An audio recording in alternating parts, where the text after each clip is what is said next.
Ybor City is known as a neighborhood with rich history and tempting culinary flavors. Next on the Borough, we visit one of 7th Avenue's newest decadent delights, a recently opened small business that is sure to tempt your sweet tooth. Danielle, how did you get started in this business? I actually do not have a fascinating story other than I just enjoyed working with my hands. I actually went to school for marine biology at University of Tampa, so I liked working with my hands. There was a birthday cake that I had to make for a friend, right? And then the rest is kind of history. That it just kind of unraveled into this. Did it start like as stress relief for you? Because I consider myself, I like to bake. I'm not a baker, but I like to bake. It's like kind of some stress relief for me. Is that how it started? Kind of started that way, yeah. I remember baking cookies from a very young age, but it never blossomed into anything. It was just a thing. You know, everybody bakes cookies when you're young. You do the whole house, cut them up, put them in the oven kind of thing. It's no big deal.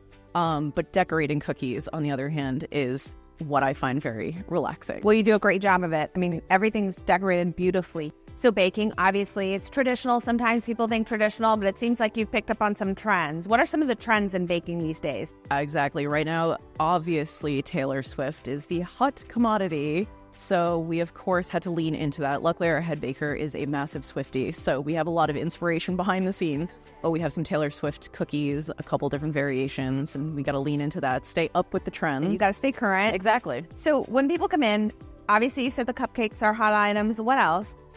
So aside from the in-store stuff that we've got, custom orders are a big thing for us. Birthday cake, the baby shower, macarons, desserts, spreads are huge right now. It gives everybody a little selection of everything. So the French macarons, the decorated cookies, cupcakes, little bite-sized stuff is where it's at. And then, of course, weddings. So lots of weddings. How did you get your name? I was told at a very young age that I said wicked a lot. Okay. I mean, we're talking like less than elementary school. I said wicked a lot. So anybody that's not from New England, wicked is used as a really. It's super. So wicked hot outside, super hot outside kind of thing. So I say wicked a lot. And I just wanted something sing-songy. It kind of evolved into the Wicked Sweet Sugar Boutique. And I had to keep it moving back down here. It only made sense to keep paying homage to the New England kind of vibe. So we had to, of course, bring whoopie pies with us. So we've got cookie whoopies, which are cookies with whoopie pie filling, and then the OG original classic chocolate with whoopie pie filling in it. So, and then macarons. They're not easy to make. Correct. What makes them so difficult? So French macarons versus coconut macaroons. So French macarons are difficult to work with because I swear the moon has to be in the right phase for them to come out. It's usually humidity is an effect. You can overmix them, you can undermix them, you might have overpiped them, overbaked, underbaked, you name it. There is a variable that is at play here. The oven too hot, not hot enough, that kind of stuff. So coming from New England where there's not humidity, right?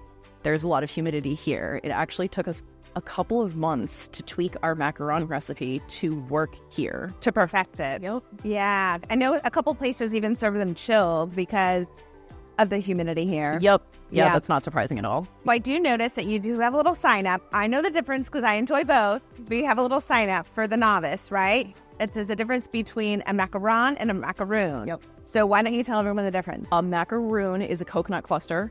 It's made with condensed milk and egg white kind of stuff, but very, very different, more like a Mounds bar kind of texture. Right. French macaron is the little colorful pastry. It's got almond flour, egg white as well, and then some kind of filling inside of it. More flavorful. Equally delicious, but more flavorful. Just a little different. So Danielle, now that we've learned the difference between the macaroon and the macaron, let's go make something. All right, sounds good. All right.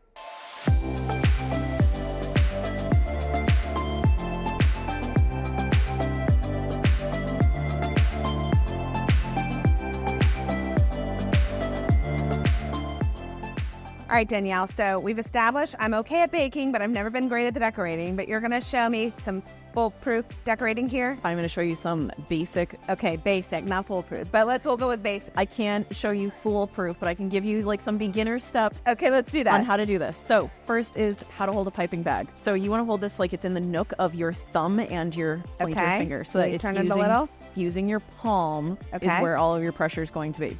Okay. So when you squeeze, frosting is going to come out. You're holding a piping bag. This is good. This is step one. There you go. So what we're going to do is we're going to squeeze and not actually touch the board except for point A and point B. So I'm going to start with the smaller one first, okay? Uh-huh.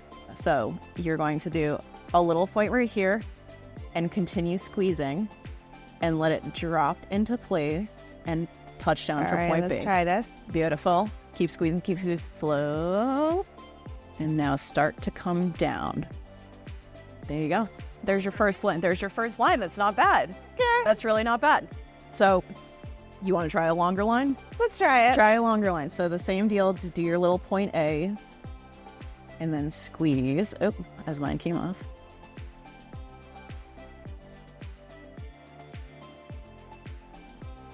There you go. Come down.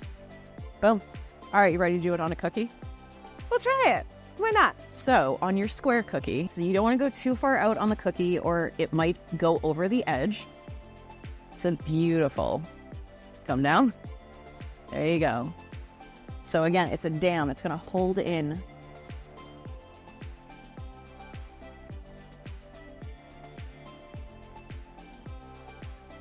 Beautiful. All right. So now grab your squeeze bottle. Stay to the edge first. And we're going to fill this in with this. All right. And don't be afraid to squeeze.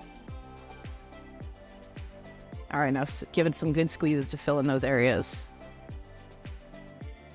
Okay, this part is kind of relaxing. Right? Not going to lie. Yep. You just keep going? Exactly. Seems like a lot of icing. No wonder they're sweet. That's good. That's a good amount. So then you can take a toothpick. All right. And then you're just kind of zhuzh the flood around a little bit so that it fills in any of those little cracks. I think I put so much it filled it in. Hey, that's not a bad thing. It just did the work for you. But you'll see how it's leveling out on its own. Yeah. Oh, there you go. You just made a cookie. I just made a cookie. Look at that. Thank you. You're very welcome. It actually doesn't look that bad. No, Thank you so much. very welcome. The little things you can learn. Yep.